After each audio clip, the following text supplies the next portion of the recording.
আসসালামু আলাইকুম।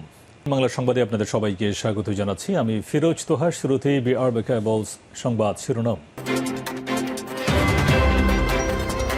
জানিয়ে দিব এই মুহূর্তে আমাদের হাতে থাকা সর্বশেষ গুরুত্বপূর্ণ আপডেট সংবাদ। পবিত্র ঈদ উল ফিতরের নামাজ শেষে সর্বসাধারণের সঙ্গে বিএনপি নেতা সালামের শুভেচ্ছা বিনিময়। জানিয়ে দিব কেএনএফের আস্তানা ঘেরাও সরানো হয়েছে স্থানীয়দের। বান্দরবনের রুমা উপজেলায় দুর্গম পাহাড়ে লাইরুনপি পাড়া এবং ইডেন পাড়ায় কুকিসি ন্যাশনাল ফ্রন্ট কেএনএফের সন্ত্রাসীদের আস্তানা ঘিরে ফেলেছে যৌথ বাহিনী। এদিকে অভিযানে ক্ষতি এড়াতে স্থানীয় শতাধিক নারী পুরুষ এবং শিশুকে সরিয়ে উপজেলা সদরে নিয়ে আসা হয়েছে। জানিয়ে দিব ঈদগাহে যুবককে ছুরিকাঘাতে হত্যা। ময়মনসিংহের ঈশ্বরগঞ্জে এক ঈদগাহে যুবককে ছুরিকাঘাতে হত্যার অভিযোগ উঠেছে। নিহতের নাম শাহজাহান মিয়া ১৯। বৃহস্পতিবার ১১ এপ্রিল সকালে উপজেলার উজানচল উত্তরপাড়া ঈদগাহে এ দুর্ঘটনা ঘটে। এদিকে ঈদগাহ দখল নিয়ে আওয়ামী লীগের দুই পক্ষের ভয়াবহ সংঘর্ষ। এবারে জানিয়ে দিব ইসরায়েলের উপর ইরানি হামলা আসন্ন বলছে যুক্তরাষ্ট্র। ইসরায়েলের উপর বড় ধরনের ইরানি ক্ষেপণাস্ত্র বা ড্রোন হামলা আসন্ন বলে মনে করছে যুক্তরাষ্ট্র। যুক্তরাষ্ট্রের পাশাপাশি ইসরায়েলের পশ্চিমা মিত্র দেশগুলো এমনটাই ধারণা করছে। বিভিন্ন গোয়েন্দা সূত্রের বরাত দিয়ে মার্কিন সম্প্রচার মাধ্যম ব্লুমবার্গের এক প্রতিবেদনে এসব তথ্য জানানো হয়েছে। এবং সর্বশেষ জানিয়ে দিব পাকিস্তানের পরিস্থিতি আরেকটি ঢাকা ট্র্যাজেডি ঘটাতে পারে বলছে ইমরান খান। পাকিস্তানের সাবেক প্রধানমন্ত্রী এবং পিটিআই চেয়ারম্যান ইমরান খান হুঁশিয়ারি প্রকাশ করে বলেছেন পাকিস্তানের বর্তমান পরিস্থিতি আরেকটি ঢাকা ট্র্যাজেডির জন্ম দিতে পারে। একই সঙ্গে ইমরান খান দেশটির চলমান অর্থনৈতিক সংকটের কথা উল্লেখ করে বলেছেন স্থিতিশীল অর্থনীতি ছাড়া কোনো দেশ টিকতে পারে না। প্রিয় দর্শক, এতক্ষণ শুনছিলেন সংবাদ শিরোনাম, এবারে বিস্তারিত। তবে তার আগে বন্ধুরা, আপনি কোন জেলা থেকে আমাদের সংবাদটি দেখছেন কমেন্ট করে জানিয়ে দিন এই সংবাদ সম্পর্কে আপনার মূল্যবান মতামত। প্রিয় দর্শক, আপনি যদি আমাদের চ্যানেল নতুন হয়ে থাকেন, ভিডিওটি দেখতে দেখতে চ্যানেলটি সাবস্ক্রাইব করে রাখুন, যাতে করে আমাদের লেটেস্ট আপডেট সংবাদগুলো সবার আগে আপনার কাছে পৌঁছে যায়। এবারে বিস্তারিত। ঈদের নামাজ শেষে সর্বসাধারণের সঙ্গে বিএনপি নেতা সালামের শুভেচ্ছা বিনিময়। ঢাকা মহানগর দক্ষিণ বিএনপির আহ্বায়ক দলের চেয়ারপারসনের উপদেষ্টা আব্দুস সালাম আদাবর এলাকার সর্বস্তরের মানুষের সঙ্গে শুভেচ্ছা এবং কুশল বিনিময় করেছেন। বৃহস্পতিবার ১১ এপ্রিল আদাবর বাইতুল আমান হাউজিং জামে মসজিদে পবিত্র ঈদ উল ফিতরের নামাজ শেষে এসব কুশল বিনিময় করেছেন তিনি। এ সময় তিনি মোহাম্মদপুর এবং আদাবরে বিএনপির কারাবন্দী এবং নির্যাতিত নেতাকর্মীদের বাসভবনে গিয়ে পরিবারের সদস্যদের সঙ্গে ঈদের শুভেচ্ছা বিনিময় করেছেন। এ সময় উপস্থিত ছিলেন যুবদলের সাবেক নেতা রফিক হাওলাদার, বিএনপির তথ্য প্রযুক্তি দপ্তরের ক্রু কর্মকর্তা মাহফুজ কবির মুক্তা, জাসাস ঢাকা মহানগর দক্ষিণের ভারপ্রাপ্ত আহ্বায়ক শওকত আজিজ, আদাবর থানা বিএনপির আহ্বায়ক হাজী নাসির উদ্দিন, যুগ্ম আহ্বায়ক মনোয়ার হাসান জীবন, মাসুম বাবুল, মোহাম্মদ হানিফ, মোহাম্মদপুর থানা বিএনপির যুগ্ম আহ্বায়ক জামাল হোসেন টুরেল, মোহাম্মদপুর থানা বিএনপি এবং অঙ্গ সংগঠনের নেতারা। কেএনএফের আস্তানা ঘেরাও সরানো হয়েছে স্থানীয়দের।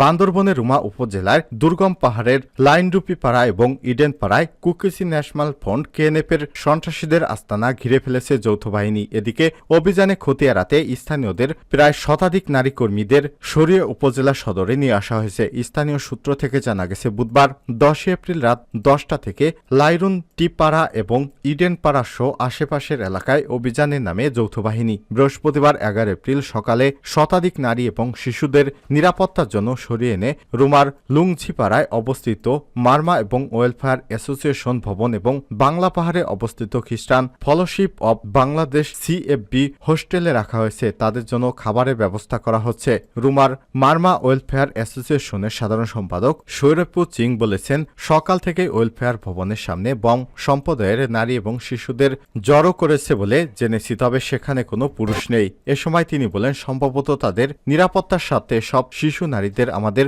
ওয়েলফেয়ার ভবনের সামনে জড়ো করা হতে পারে। রুমার লুংছেরি পাড়ার শৈলাও মার্মা বলেছেন, সকাল ৬টা থেকে ৭টা ওয়েলফেয়ার ভবনে শিশু এবং নারী জড়ো হতে শুরু হয়েছিল। সেখানে বয়স্ক পুরুষ ১০ জনের মতো দেখা যায়। জানা গেছে, গত বছরে কেএনএফের ভয়ভীতি এবং যৌথ বাহিনীর অভিযানের কারণে জীবন বাঁচাতে ২০২৩ সালের ২৮ ফেব্রুয়ারি সন্ধ্যায় মারমা সম্প্রদায়ের ৫১টি পরিবারের ১৪০ জন নিরাপদ আশ্রয়ের খোঁজে মারমা ওয়েলফেয়ার অ্যাসোসিয়েশনে আশ্রয় নিলে তারা ৮ দিন পর বাড়ি ফিরে যায়। একই বছরের ২০ এপ্রিল রুমার পাইন্দু ইউনিয়নের ফুলপিপাড়া থেকে মোট ৪৯টি পরিবারের শিশুসহ নারী পুরুষ মোট ২৩৬ জন একই ভবনে আশ্রয় নিলে পরিস্থিতি স্বাভাবিক হলে তারা বাড়ি ফিরে যায়। উল্লেখ্য, গত ২ এপ্রিল রাত ৮টার দিকে রুমা উপজেলার কেএনএফ কর্তৃক সশস্ত্র হামলা, সরকারি কর্মকর্তা ও পথচারীদের জিম্মি করে হামলা, অর্থ লুটের উদ্দেশ্যে সোনালী ব্যাংকে হামলা এবং ম্যানেজার নিজামুদ্দিনকে অপহরণ, পুলিশ এবং আনসার সদস্যদের ১৪টি অস্ত্র লুট করে নেওয়া হয় এবং ৩ এপ্রিল থানচি উপজেলায় স্থানীয়দের জিম্মি করে গুলি এবং ২টি ব্যাংক লুট এবং রাতে ব্যাপক গোলাগুলি করে আতঙ্ক সৃষ্টি করে কেএনএফ। এরপর মূলত কেএনএফ দমনের যৌথ বাহিনী নামে অভিযানে সন্ত্রাসীদের আস্তানা ঘিরে রাখা এবং স্থানীয়দের সরিয়ে নেওয়া প্রসঙ্গে রুমা থানার ওসি মোহাম্মদ শাহজাহান বলেছেন, আমরা এই বিষয়ে কাজ করছি, আপনাদের পরে বিস্তারিত জানানো হবে। এই প্রতিবেদন লেখা পর্যন্ত অভিযানের ক্ষয়ক্ষতির তথ্য এখনো পাওয়া যায়নি। ঈদগাহে যুবককে ছুরিকাঘাতে হত্যা।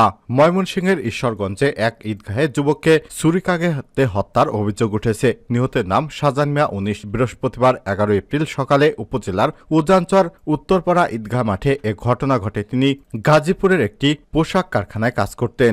ঈদ উদযাপনের জন্য বাড়িতে এসেছিলেন। শাহজাহান উপজেলার রাজীবপুর ইউনিয়নের উজানচর নওপাড়া গ্রামে নুরুল ইসলামের ছেলে। পুলিশ এবং স্থানীয়রা জানিয়েছে, এলাকায় আব্দুর রশিদ মাস্টার এবং নুরুল ইসলামের দুটি বংশের লোকজনের মধ্যে বিরোধ বহুদিনের পুরনো। নুরুল ইসলামের বংশের লোকজন বেশি হলেও শিক্ষা এবং প্রভাবে কম লোক নিয়ে শক্তিশালী রশিদ মাস্টারের বংশের লোকজন। উপজেলা পরিষদ নির্বাচনকে কেন্দ্র করে নুরুল ইসলামের বংশের লোকজন ভাইস চেয়ারম্যান প্রার্থী আব্দুল আল ফয়সালের পোস্টার সাটায় এলাকায়, কিন্তু রশিদ মাস্টারের লোকজন হুমকি দেয়, এলাকায় থাকলে ফয়সালের নির্বাচন করা যাবে না এবং কিছু পোস্টারও ছেঁড়া হয়।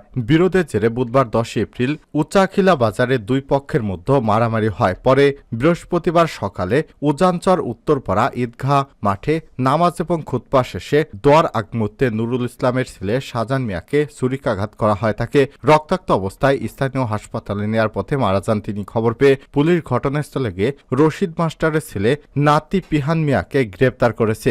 স্থানীয় বাসিন্দা অ্যাডভোকেট শাহজাহান কবির সাজু বলেছেন, দুই বংশের মধ্যে আগে থেকেই বিরোধ চলছিল। বুধবার উচাখিলা বাজারে মারামারি হয়, এর জেরেই হত্যাকাণ্ড।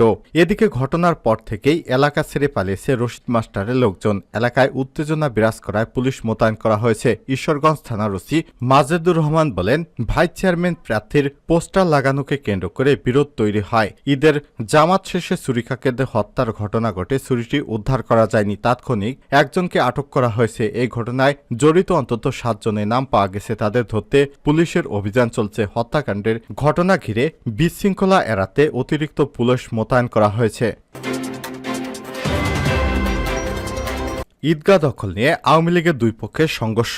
কুষ্টিয়া সদরে ঈদগাহ দখল নিয়ে স্থানীয় আওয়ামী লীগের দুই পক্ষের মধ্যে ভয়াবহ সংঘর্ষের ঘটনা ঘটেছে। এতে উভয় পক্ষের অন্তত ৫ জন আহত হয়েছেন। পরিস্থিতি নিয়ন্ত্রণে পুলিশ মোতায়েন করা হয়েছে। বৃহস্পতিবার ১১ এপ্রিল সকালে উপজেলার বৃত্তিপাড়া এলাকায় এ দুর্ঘটনা ঘটে।